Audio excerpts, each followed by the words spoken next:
Shalom, selamat pagi jemaat yang dikasih Tuhan. Semoga semua dalam keadaan sehat, sukacita pada hari Kamis ini.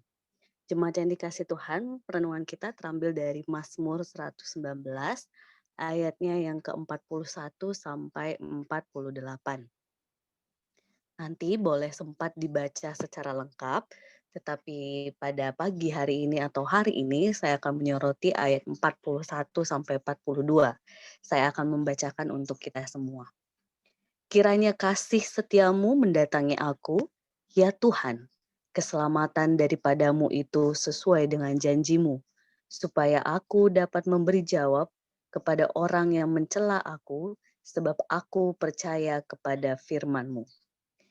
Jemaat yang dikasih Tuhan, bagian ini saya ingin mensoroti bahwa terkadang dalam kehidupan kita sehari-hari ataupun secara keseluruhan, baik kita adiuso, pemuda, keluarga muda, anak-anak remaja sekalipun ya, ada hal-hal dalam kehidupan kita yang orang tidak tahu, orang hanya melihat sekilas atau orang hanya tahu secuplik dari kehidupan kita, tetapi begitu mudah mencela atau begitu mudah menghina, menghakimi dan sebagainya. Nah, hari ini kebenaran firman Tuhan Mazmur ini meneguhkan kita bahwa ketika kita berusaha melakukan sesuatu yang benar dalam kehidupan kita, maka teruslah lakukan di dalam terang cinta kasih Tuhan karena tidak ada yang sia-sia di dalam kita melakukan kebenaran firman Tuhan dan Tuhan pasti akan memberikan hikmat kepada kita untuk menghadapinya. Sesederhana sebuah ilustrasi kisah berikut ketika ada bukan seorang, sepasang suami istri yang barangkali Bapak Ibu terkasih pernah mendengar kisah ini tapi saya akan mengulangnya. Sepasang suami istri berlarian menuju lantai atas sebuah puncak gedung hotel, karena di sana akan ada helikopter yang menolong mereka dari gedung yang terbakar pada saat itu. Ketika sepasang suami istri ini berlari, sesampainya di atas, ternyata hanya tinggal satu tempat yang tersisa. Tiba-tiba sang suami meloncat mendahului istrinya untuk mendapatkan tempat itu. Sang istri hanya bisa menatap sambil meneriakkan sebuah kalimat. Karena api semakin besar dan akhirnya melumat seluruhnya termasuk sang istri. Lalu seorang dosen yang menceritakan tentang kisah ini bertanya kepada mahasiswa ataupun para muridnya, menurut kalian apa yang diteriakkan sang istri kepada sang suami? Hampir semua mahasiswa ataupun mahasiswi menjawab, kamu jahat, aku benci kamu egois dan kata-kata sejenisnya.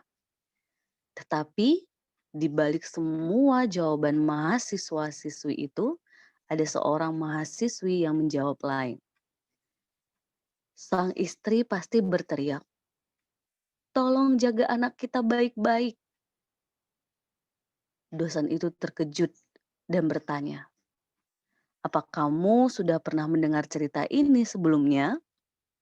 Mahasiswa itu menjawab, belum Pak, tapi itulah yang dikatakan oleh ibu saya sebelum dia meninggal karena penyakit kronis. Benar, kata dosen itu. Di balik kisah kebakaran itu, ternyata sang suami harus bergegas kembali ke kotanya. Dengan air mata terus menetes sepanjang jalan, dia harus menjemput anak mereka yang masih TK dan balita. Lalu dialah yang merawat dan membesarkan anak-anak itu sendirian dalam sunyi, sembari menyimpan rapat rahasia pilu itu. Sampai akhirnya anak-anaknya dewasa dan sukses, dan suatu saat ketika si anak bungsu membersihkan kamar sang ayah, dia menemukan buku harian ayahnya. Maka terkuaklah rahasia maha besar yang memilukan itu, bahwa saat kebakaran itu, sang ibu sedang berobat jalan karena menderita penyakit kanker ganas dan akan segera meninggal. Maka pada saat darurat itu, sang ayah mengambil satu-satunya kesempatan untuk bertahan hidup. Dan dia menulis kepedihan hati dan pengorbanan sang istri di buku hariannya. Si anak bungsu kemudian menceritakan kepada dua kakaknya dan mereka bertiga segera menyusul sang ayah di kampus. Mereka mencium kaki sang ayah bergantian mengucap syukur atas perjuangannya membesarkan mereka, meski dengan beban mental yang demikian berat. Jadi jemaat yang dikasihi Tuhan, kalau cerita ini lengkap, dosen itu balik dia akan bertanya kepada mahasiswanya, "Siapakah sang ayah?" Dia adalah orang yang tengah berdiri depan kalian semua. Dan mahasiswa itu semua berhamburan memeluk sang dosen dengan haru, simpati, dan hormat.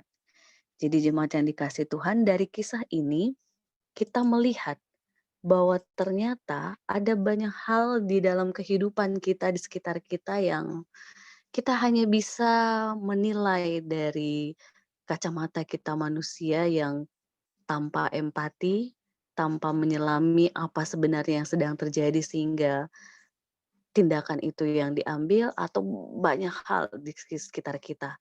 Tetapi cerita tadi yang saya pun kurang tahu pasti apakah ini kenyataan atau tidak, tetapi rasanya pasti ada kisah-kisah seperti ini yang dimana orang menempatkan dirinya harus memilih salah satu dari orang-orang yang dia kasihi untuk sesuatu yang jauh ke depan. Untuk itu, melalui firman hari ini yang tadi meneguhkan kita untuk senantiasa berpegang teguh kepada keselamatan yang datangnya dari Tuhan, untuk dapat menghadapi orang-orang yang mencela setiap kita atas sesuatu yang sebenarnya itu tidak sesuai dengan pemikiran mereka. Tetap lakukan yang baik dan benar dengan kejujuran pada diri dan Tuhan. Itu sebuah kepastian. Yakinlah, kasih-Nya pasti menuntun setiap kita ketika kita melakukannya dengan kasih yang datangnya dari Tuhan. Tuhan memberkati kita, Tuhan menolong kita. Amin.